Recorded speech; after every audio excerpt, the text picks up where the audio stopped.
मंडाविया साहब, बहुत बहुत स्वागत आपका एनडीटीवी के इस कार्यक्रम में। जैसे कि हमने अभी थोड़ी देर पहले अपने दर्शकों को बताया, 9 साल तक ये कार्यक्रम चला है और हम 10वें साल में प्रवेश कर रहे हैं लक्ष्य संपूर्ण स्वास्थ्य का लेकर के। मेरा सवाल मनसुख जी आपसे ये था कि इम्यूनाइजेशन कैंपेन्स, उसमें भारत ने हमेशा दुनिया को एक राह दिखाई है, फिर चाहे वो पोलियो वैक्सीन हो या कोविड वैक्सीनेशन ड्राइव हो। अभी थोड़ी देर पहले आपसे बात हो रही थी, जाहिर सी बात है बहुत हद तक संदेह था दुनिया भर में कि हम लोग कैसे कर पाएंगे भी या नहीं, लेकिन अब इसके बारे में जिक्र होता है कि कितनी जल्दी किया और प्रभावी तरीके से किया। लेकिन इसके साथ साथ मनसुख मंडाविया जी, कुछ चुनौतियां भी हैं हेल्थ केयर सेक्टर को लेकर के संपूर्ण स्वास्थ्य के लिए, जैसे कि skilled health care workers, infrastructure, accessibility और अवेलेबिलिटी, दूर दराज के जो इलाके हैं, सरकारी योजनाओं का लाभ लास्ट माइल तक, इन सब मुद्दों को आप किस तरीके से देखते हैं? ये आपका बहुत महत्वपूर्ण विषय है कि दूर दराज क्षेत्र में हेल्थ एक्सेसिबल होनी चाहिए और हेल्थ एफोर्डेबल होनी चाहिए। ये भाषण का मुद्दा नहीं होना चाहिए, वास्तविक तौर पर उसका इम्प्लीमेंटेशन होना चाहिए।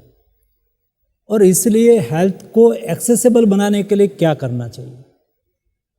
तो मोदी जी हमेशा सोचते हैं कि लास्ट व्यक्ति पर आपका डिसीजन का क्या प्रभाव होता है, और जब आप कोई डिसीजन करते हैं तो लास्ट स्थान पर बैठा हुआ व्यक्ति को लगना चाहिए कि मेरे लिए कुछ हुआ।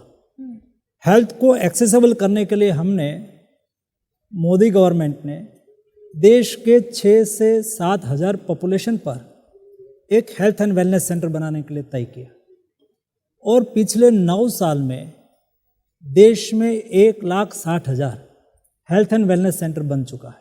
तो हेल्थ एंड वेलनेस सेंटर क्या कर रहा है?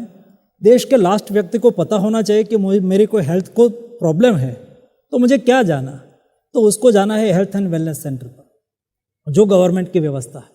प्राइवेट व्यवस्था तो कोई भी हो सकती है, लेकिन गवर्नमेंट की ओर से उसको ये एश्योरिटी है कि आप हेल्थ एंड वेलनेस सेंटर पर पहुंचेंगे तो वहाँ आपको प्राइमरी ट्रीटमेंट मिलेगी। वहाँ आपको प्राइमरी ट्रीटमेंट मिलने के बाद आपको सेकेंडरी केयर के लिए कहाँ जाना है, जो आवश्यकता लगी तो उसको कहा जाएगा कि आपको डिस्ट्रिक्ट हॉस्पिटल पर जाना है सेकेंडरी केयर के लिए, और फिर भी ऐसा लगे कि उसको और टर्शरी केयर की आवश्यकता है तो डिस्ट्रिक्ट प्लेस पर ही कैसे प्राप्त हो। और उसके अलावा देश में 22 एम्स तैयार हो रही है, 16 एम्स ऑलरेडी चालू हो चुकी है। तो वहाँ हर स्टेट में हर नागरिक को नज़दीक से नज़दीक के स्थान पर उसको टर्शरी केयर हेल्थ फैसिलिटी अपने ही स्टेट में मिले, उसके लिए भी हमारी गवर्नमेंट ने सुनिश्चित किया है। मतलब हेल्थ को एक अलग दृष्टिकोण से हमें देखने की आवश्यकता है। और मेरा मानना है कि हेल्थ सेक्टर में हम दुनिया का मॉडल एक्सेप्ट करें, जरूर नहीं है भाई। सभी देश का पॉपुलेशन अलग है, क्लाइमेट अलग है, उसका डिसीज़ अलग है, उसकी आर्थिक स्थिति अलग है। तो हमें हेल्थ का मॉडल ये हमारे देश की स्थिति के आधार पर बनाना चाहिए, और ये हम बनाने की कोशिश कर रहे हैं और उसमें हम सफल जा रहे हैं।